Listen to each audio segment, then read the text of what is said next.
ఇది కొత్త ప్లానా ఏంటి మీ అభిప్రాయం ఏంటి?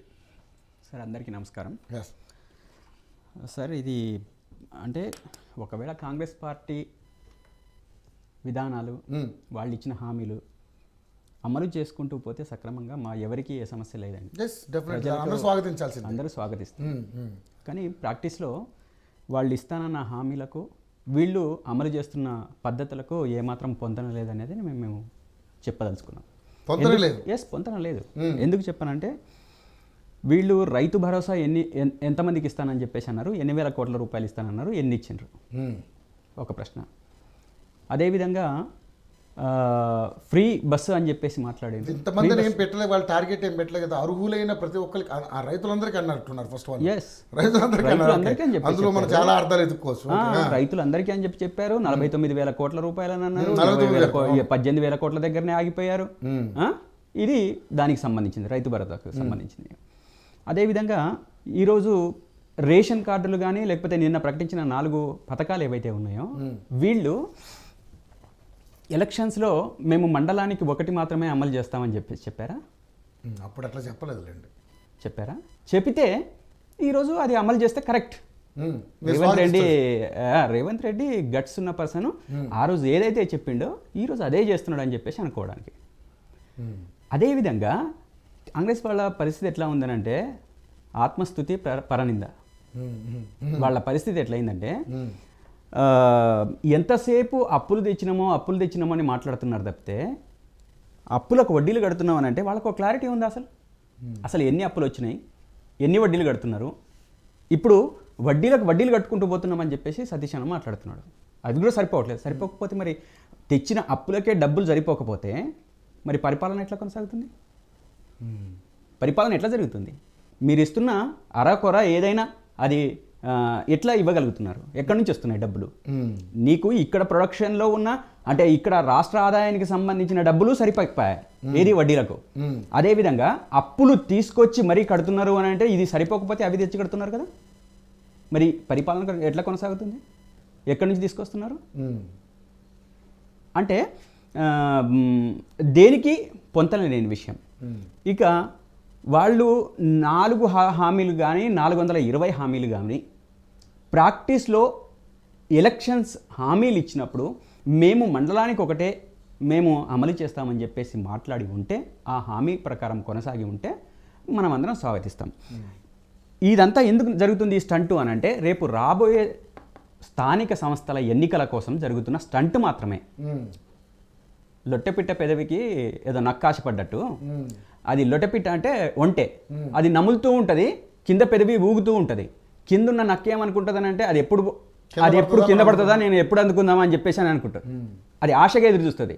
పాపం ప్రజలు ఈరోజు కాంగ్రెస్ పార్టీ ఇచ్చిన ఎన్నికల్లో ఇచ్చిన హామీల కోసం మాకు మంచి జరుగుతుందేమో అంటే, ఆ రోజు బీఆర్ఎస్ పార్టీ ఇచ్చిన హామీల కంటే ఇంకా విస్తృతంగా ఇచ్చారు కదా, ఎక్కువ ఇచ్చారు కాబట్టి ఇంకా బెనిఫిట్ అవుతుంది అని చెప్పేసి అనుకున్న స్థితిలో అవి ప్రాక్టీస్లో అమలు కాకపోయేసరికనంటే ఈరోజు ఏం చెప్పుకున్నా ఎంత మాట్లాడుకున్నా, నిన్న జరిగిన గ్రామ సభలలో ఎంత విస్తృతమైన చర్చ జరిగింది, ఎంత రసభాసగా జరిగింది.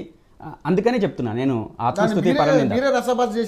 అదే చెప్తున్నాను. అసలు ప్రజలు స్వచ్ఛందంగా అక్కడికి వచ్చి మాట్లాడుతున్న మాటలు పక్కన పెట్టేసి బీఆర్ఎస్ నాయకులు ఎవరు వచ్చి చేశారు, ఎక్కడ చేశారు? ఈ రకంగా మాట్లాడుకుంటూ ప్రతిదీ వీళ్ళు ప్రతి విషయాన్ని లగచర్లలో మేమే అని అంటారు. అక్కడ ప్రాక్టీస్లో ఉన్నది జనం. మేము వచ్చిందే దాదాపు 2 నెలల తర్వాత. స్టూడెంట్స్ విషయంలో మేమే ముందు పోరాటం చేసిందే స్టూడెంట్స్. ఆ తర్వాత మా దగ్గరికి వస్తే మేము మద్దతు ఇచ్చాం. ప్రతి విషయంలో మేమే చేసినామని చెప్పేసి, హైడ్రా విషయంలో కూడా మేమే, మూసీలో కూడా మేమే, అన్ని విషయాలలో మేమే. కానీ వాళ్ళు ఏం చేసింది లేదు. వాళ్ళు ఏం చేయకపోతేనే మేము చేస్తున్నామని చెప్పేసి మాట్లాడుతున్న పరిస్థితి ఉంది. వాళ్ళు కళ్ళు మూసుకొని అది పిల్లి పాలు తాగుతున్నట్టు వాళ్ళు చేస్తున్న పనుల పట్ల వాళ్ళకొక క్లారిటీ లేదు. రవి గారు, నేను ఇంతకుముందే చెప్పాను, వాళ్ళ పథకాలన్నీ ఈ స్థానిక సంస్థల దానికోసమే. ఇప్పుడు ప్రెసెంట్గా మండలానికి ఒకటి అమలు చేస్తున్నారంటే ఉన్నా కూడా పథకాలు అమలు అవుతే అమలు కానీ మండలానికి ఒకటే పెడుతున్నామని అంటేనే ఇక్కడ మనం డౌట్ పడాలి. నేనేమంటున్నానంటే మీరు ఇస్తున్న 4 హామీలు ఏవైతే ఉన్నాయో ఇప్పుడు అమలు చేస్తున్నారని సంక్షేమ పథకాలు ఏవైతే అనుకుంటున్నారో అది అందరికీ మీరు అమలు చేసిన అనుకోండి మీ హామీల్ని మీరు నిలబడి అంటే మీ ఉద్దేశం ఏంటి? అర్హులైన వాళ్ళకే మీరు వాళ్ళు ఏ విధంగా చెప్పారో అదే ఆ విధంగా. ఓకే, వాళ్ళు అర్హులైన వాళ్ళకే అంటున్నారు. అర్హులైన వాళ్ళకే అనుకుందాం కాసేపు. వాళ్ళు చెప్తున్న దాని ప్రకారమే దాని ప్రకారం మీరు మండలానికి ఒకటే ఎందుకు చేయాలి? నియోజకవర్గాలు మొత్తం చేయండి. ఓకే, ఎందుకు చేయాలి అంటే మీరు ఎక్కడో రేపు ప్రజలకు ఇంకా మోసం చేయదలుచుకున్నారు కాబట్టే స్థానిక సంస్థల తర్వాత అవి కూడా లేకుండా చేయటం కోసమే మోసం చేయదలుచుకోవాలని అలా అనుకున్నా జనాలైతే చూస్తూ అదే మరి అది జరుగుతుంది. అది ఖచ్చితంగా జరుగుతుంది. దాంట్లో ఎటువంటి డౌట్ లేదు. హైడ్రా విషయంలో ఏం జరిగింది, మూసీ విషయంలో ఏం జరిగింది, లగచర్ల విషయం ఏం జరిగింది, వీళ్ళందరికీ ఒకసారి ఈ పథకాలన్నీ కనుక అమలయ్యి 31వ తారీఖులో అమలయ్యి మంచిగా ప్రజల్లోకి వెళ్తే ఇక మీరు ఎన్ని ఎలిగేషన్ చేసినా ఉపయోగం లేకుండా పోద్ది కదా సార్. వాళ్ళు చెయ్యాలని కోరుకుంటున్నాం సార్, మేము చెయ్యాలని కోరుకుంటున్నాం. మేము రాష్ట్రము అభివృద్ధి చెందాలి, ఈ రాష్ట్రంలో ఉన్న తెలంగాణ ప్రజలు అభివృద్ధి చెందాలని మేము కోరుకుంటున్నాం మనస్ఫూర్తిగా. మీరు ఏదైతే ఆనాడు చెప్పి వచ్చారో అనేక హామీలు ఇవి 4 ఇంకా తులం బంగారం పక్కన పోయినవి, స్కూటీలు పక్కన పోయినాయి. చాలా ఉన్నాయి అవన్నీ పక్కకు పోయినాయి. సరే, మీరు వాళ్ళు చేస్తానన్నంత వరకన్నా హ్యాపీగా చేస్తే మేము చాలా సంతోషిస్తాం. ఆ సంతోషించి మీ ప్రజలు మళ్ళీ పట్టం కడతారా? కట్టనీయండి. ఇది డెమోక్రసీ. ఈ డెమోక్రసీలో ఎవరు శాశ్వతం కాదు. పదవిలో అధికారంలో మీరు శాశ్వతం కాదు, మేము శాశ్వతం కాదు. ఇది జగమెరిగిన సత్యం. మీరు చేసే పొరపాట్లే మీ తప్పులు మాకు పునాదులుగా మారుతున్నాయి. ఖచ్చితంగా రేపు రాబోయే స్థానిక ఎన్నికలలో కూడా ఏదైతే ఈ లోటుపాట్లు ఉన్నాయో ఈ లోటుపాట్లను ఫుల్ఫిల్ చేసుకోవడం కోసం ఒక ఆశ పెట్టాలని చెప్పేసి అనుకుంటే ఏదో ఒక సామెత ఉంటుంది, పెడితే ఆశ ఉంటుంది, కొడితే భయం ఉంటుంది అనేది. పెడితే ఆశ ఉంటుంది, కొడితే భయం ఉంటుంది. అట్లా పెడతామని చెప్పేసి అని స్థానిక సంస్థల ఎన్నికలలో ఓట్లని గుంజుకోవడం కోసం చేస్తున్న ప్రయత్నం తప్పితే వేరే ఉద్దేశం కాదు. మీరు చేయదలుచుకుంటే హామీల్ని కరెక్ట్గా అమలు చేయండి, ప్రజలందరికీ న్యాయం చేయండి. ఆ న్యాయం చేసే దాంట్లో ముందుకెళ్ళండి అనేది స్టార్ట్ చేశారు. ఒకవేళ కనుక చేయకపోతే ఎలాగా మీరు విమర్శించడానికి రెడీగా ఉన్నారు? మేము రెడీగా ఉంటాం కదా. అది ప్రజలు కూడా ఇప్పుడు మీరు అవసరం లేదు, ప్రజలే చేస్తారు కదా. ఇప్పటికైనా ఇక రవి గారు ఇంకో మాట కూడా చెప్తున్నా, రేపు రాబోయే స్థానిక సంస్థల ఎన్నికలలో వాళ్ళకి ఖచ్చితంగా ప్రజలు వాత పెడతారు. చూద్దాం. ఇప్పుడు చాలా మంది విశ్లేషకులు ఏం మాట్లాడతారంటే ఎలాగ అధికార పార్టీకి అనుకూలంగానే వస్తాయి ఈ రిజల్ట్, అందులో డౌట్ లేదు.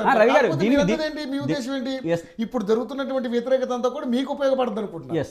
మేము అనుకుంటున్నాం. అయితే దాంట్లో నేను ఎందుకు అంటున్నాను, ఆ మాట కూడా ఎందుకు అంటున్నానంటే ఒకవేళ ఎలక్షన్స్ మనకు మెయిన్ ఎలక్షన్స్ జరిగి ఒక 6 నెలల కాలంలోనే స్థానిక సంస్థల ఎన్నికలు జరిగి ఉంటే ఖచ్చితంగా ప్రభుత్వానికి అనుకూలంగానే రిజల్ట్స్ వచ్చేటి.